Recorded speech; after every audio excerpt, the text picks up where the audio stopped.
Reason OCD का नाम सुना है? ये होता क्या है कि मन्नत मांगने की एक विचारधारा होती है, और ये आपके दादी से आता है, ये आपकी मम्मी से आएगा। होता है कि आपको इसी तरह से आता है कि आपकी दादी को ज़्यादा भक्ति में पागल रहती है, तो बोलेगी कि मन्नत करेंगे, कोबला करेंगे, भगवान ये दे देगा, वो दे देगा, तो हम ये कर देंगे, पूजा करेंगे, तो और क्या क्या बोलते हैं, इस तरह की बातें आपके घर में अक्सर होते रहता है। तो उससे आपके माइंड पे कुछ ना कुछ प्रभाव पड़ेगा। अगर आप एक पागल के साथ 1 साल रह जाओ तो आप भी पागल हो जाओगे, ये निश्चित है। तो यहाँ से आपके दिमाग में ये सेटिंग आ जाती है। जितने निगेटिव माहौल में रहोगे आपके दिमाग में उतना निगेटिव चीज़ें आएगा। तो आने के बाद आपको एक तो उस माहौल से निकल जाना है। पहली चीज़ मैं कहूँगा कि उस माहौल से निकलना ही आपके लिए अच्छा है।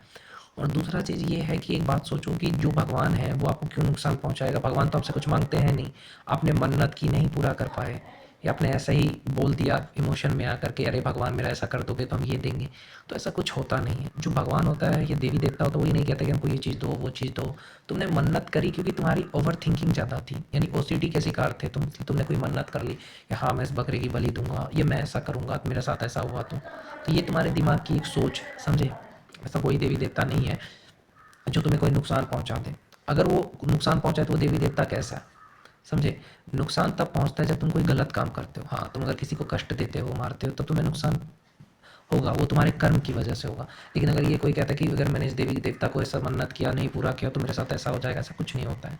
ये तुम्हारी थिंकिंग है। कोई भी देवी देवता किसी के साथ कुछ बुरा नहीं करता है, समझे? लेकिन आप अगर ऐसे, की दादी बोलती है कि हाँ ऐसे होता है, मन्नत करो, ये वो, कि आपकी मम्मी बोलती है, तो ये एक वहम है, समझे? इसलिए इन चीज़ों से निकलिए। कोई देवी देवता को कोई नुकसान नहीं पहुंचाएगा, आप इसलिए डरते हैं। तो आप गरीबों में दान करिए, इतना ही आपको अगर शौक है तो। मान के चलो आपकी मजबूरी है, कहीं पे आपको मांस खाना है, जैसे कोई अगर दुबई में या कहीं पे काम कर रहा है तो खाएगा ही, तो उसमें क्या कोई पाप थोड़ी चढ़ेगा? पाप तब होगा जब उसके पास खाने के लिए था, अच्छा वेजिटेरियन खाना था तब अगर नहीं खाया, तब पाप चढ़ता है। लेकिन अगर मजबूरी है तब तो कोई भी कुछ भी खा सकता है, उसमें कोई पाप नहीं चढ़ता है। मजबूरी में लोग खाते हैं, बहुत सारे लोग, जैसे दुबई कतर ओमान में तो लोग मजबूरी में खाते हैं। बस अच्छा काम करते रहिए, मैं बस यही कहूँगा।